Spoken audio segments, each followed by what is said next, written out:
سے ادارے ہیں جو اس طرح کی خدمت کے کام کر رہے ہیں اور لوگ ان کو پیسے دیتے بھی ہیں، لیکن صرف یہی بات ہے کہ کسی کو بھی کوئی پیسے دیتے وقت اصل بات یہ ہے کہ اس کی ریپوٹیشن کیا ہے. ہم اگر کسی کو پیسہ کوئی دے گا تو یہ سوچ کے دے گا کہ کیا وجہ ہے ہم اس کو پیسے دے رہے ہیں، تو کیوں دے، کیا ہم اس کو جو پیسے دے رہے ہیں یہ واقعی صحیح جگہ پہ خرچ ہو جائیں گے، یا بالکل اسی طرح سے ہوگا کہ جیسے نواز شریف وغیرہ کے دور میں پہلے ہوتا رہا ہے.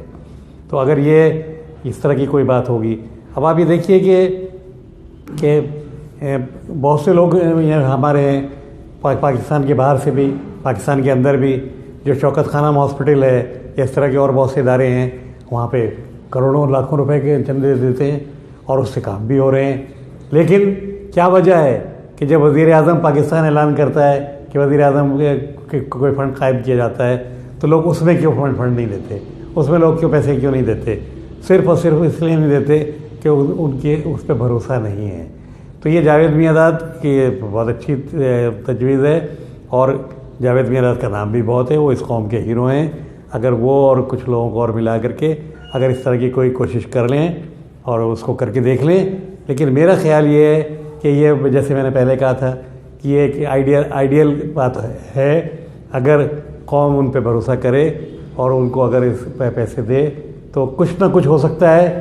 لیکن بات یہ ہے کہ کتنے دنوں تک چلے گا یہ معاملہ، اس لیے کہ ہمارے جو حکمران ہیں جب تک وہ اپنی روش نہیں بدلیں گے تو کوئی کچھ بھی دے دے، IMF سے بھی کتنا فنڈ آ جائے، کچھ بھی آ جائے، معاملات یہیں کے یہیں رہیں گے. وہ اب سب کھا پی کر کے اس ملک سے باہر چلے جائیں گے.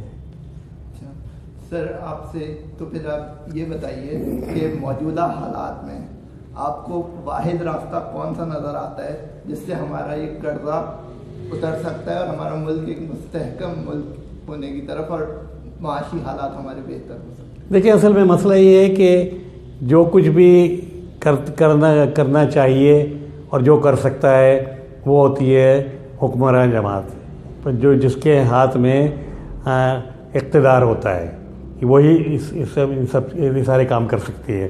لیکن ہمارے یہاں ہوتا کیوں نہیں ہے؟ ہمارے یہاں ہوتا اس لیے نہیں ہے کہ ہم غریب آدمی سے تو یہ کہتے ہیں کہ ایک چائے کم پیو اور 2 روٹی کم کھاؤ، لیکن خود اپنے اخراجات میں کمی نہیں کرتے. اگر آج یہ حکومت اعلان کرے کہ کسی سرکاری افسر کو مفت پیٹرول نہیں ملے گا، تمام سرکاری افسر اور تمام منسٹرز جو ہیں وہ بغیر تنخواہ کے کام کریں گے، وہ سرکاری خزانے سے ایک پیسہ نہیں لیں گے، اس طرح کی قربانیاں پہلے مثال تو قائم وہاں سے کریں نا. لیکن یہ ایسا ہوتا یہ ہے کہ قوم سے قربانی مانگی جاتی ہے، لیکن جو حکمران ہیں وہ قربانی دینے کے تیار نہیں ہیں. وہ مہنگے سے مہنگی گاڑیاں خریدتے ہیں، بڑی لمبی ٹیمیں بنا کر کے ملک سے باہر جاتے ہیں اور اربوں روپے جو ہیں ٹور پہ اپنے خرچ کر کے آتے ہیں، جس کا کچھ حاصل نہیں ہوتا. تو بنیادی بات یہ ہے کہ عوام قوم کے کرنے سے کچھ نہیں ہوگا. بنیادی بات یہ ہے کہ یہ حکمرانوں کو کرنا ہوگا، اور قوم اگر کچھ کر سکتی ہے تو یہ کر سکتی ہے کہ وہ ان جو حکمران ہیں ان کے خلاف اس طرح کھڑی ہو، اس طرح کی کوئی تحریک چلائے کہ وہ مجبور ہو جائیں اپنے آپ کو سدھارنے کے لیے. سر سر نے ہمارے ساتھ باتیں کی، اس سے ہمیں یہی لگتا ہے سر کہ ہمیں ایک ریولیوشن کی ضرورت ہے، جیسے انقلاب جسے آپ کہتے ہیں. جی بالکل، اس لیے کہ دنیا کے تمام ممالک میں اگر آپ دیکھ لیں، چاہے آپ فرانس کو دیکھ لیں یا دنیا کے کسی بھی ملک کو دیکھ لیں، جب تک انقلاب نہیں آتا، جب تک لوگ کھڑے نہیں ہوتے. آپ ابھی اپنے دیکھیے پڑوس میں دیکھیے سری لنکا میں آخر میں لوگ کھڑے ہو گئے، اور جب تک لوگ کھڑے نہیں. ہمارے یہاں اصل میں مسئلہ یہ ہو گیا ہے کہ ہمارے یہاں حکمرانوں کو بھی، سیاسی جماعتوں کو بھی، رہنماؤں کو بھی یہ بات پتہ چل گئی ہے کہ ہم اس قوم کے ساتھ جو چاہیں سلوک کر لیں اور یہ پھر بھی کمپرومائز کر لے گی. اگر کسی قوم کا نیریٹو یہ بن جائے اپنے حکمرانوں کے لیے کہ یہ ان کی تعریف میں وہ یہ کہیں کہ اے جی کھاندے نے تے لاندے بھی نے، اگر قوم کا یعنی نیریٹو یہ بن جائے کہ یہ لوگ اس لیے اچھے ہیں کہ یہ کھاتے ہیں تو کچھ لگا بھی دیتے ہیں، تو اگر قوم کی ذہنیت یہاں پہ پہنچ جائے تو اس ملک کو، اس قوم کو کون ٹھیک کر سکتا ہے؟ جی بالکل صحیح.